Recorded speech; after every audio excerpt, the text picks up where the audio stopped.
আসসালামু আলাইকুম। নিউজ 6 থেকে মাহিমা বলছি। প্রিয় দর্শক, আজ দেশের বিভিন্ন জায়গায় মোবাইল ব্যবসায়ীরা তাদের দোকান বন্ধ রেখেছেন। নীতির সংস্কার, বাজেটে একচেটিয়া সিন্ডিকেট বন্ধ, মোবাইল আমদানিতে ন্যায্য কর ব্যবস্থা এবং সহজ শর্তে মোবাইল আমদানির সুযোগ নিশ্চিতকরণ, এই 4 দাবিতে মানববন্ধন করছে স্মার্টফোন ও গ্যাজেট ব্যবসায়ীদের সংগঠন মোবাইল বিজনেস কমিউনিটি বাংলাদেশ। পূর্ব ঘোষণা অনুযায়ী সকাল 10টার পর থেকে কারওয়ান বাজারের সার্ক ফোয়ারার সামনে জড়ো হতে শুরু করেন হাজার হাজার মোবাইল ব্যবসায়ী। এ সময় দাবির পক্ষে নানা স্লোগান দিতে থাকেন মোবাইল ব্যবসায়ীরা।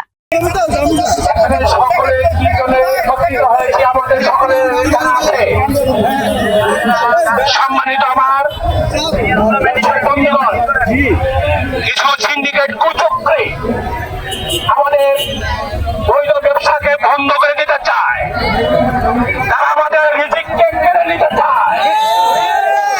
আপনারা কি চান তারা আমাদের রিজিককে কেড়ে নেন? এই জন্য যদি আমাদের যে কোনো মূল্য দিতে হয় আমরা দিতে প্রস্তুত আছি।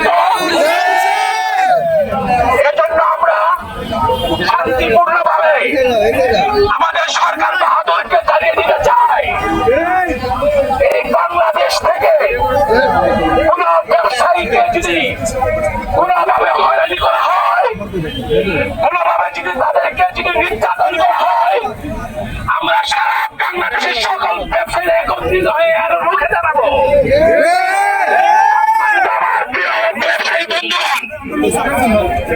আমরা এখন আমাদের দর্শক কণ্ঠ, আমাদের এই কণ্ঠ দিয়ে আমরা সরকার বাহাদুরকে জানিয়ে দিতে চাই, আমরা কোনো বিশৃঙ্খলা চাই না, আমরা কারোর রিজিককে কেড়ে নিতে চাই না।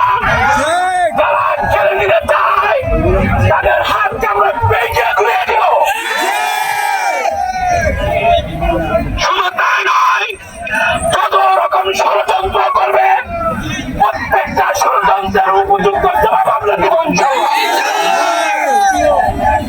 আমার ব্যবসায়ী বন্ধুগণ আছে, এই ব্যবসায়ীরা আছে,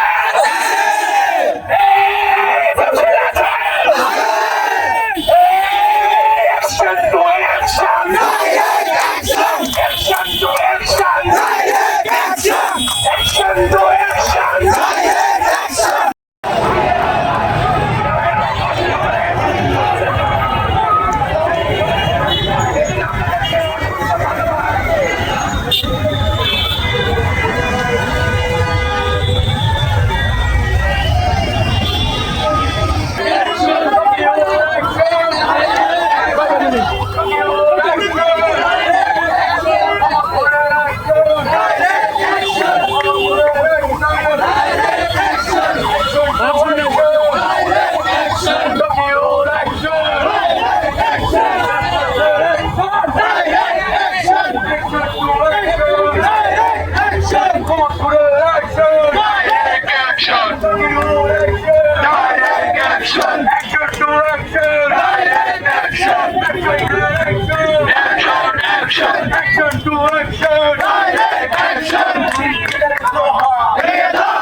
Action!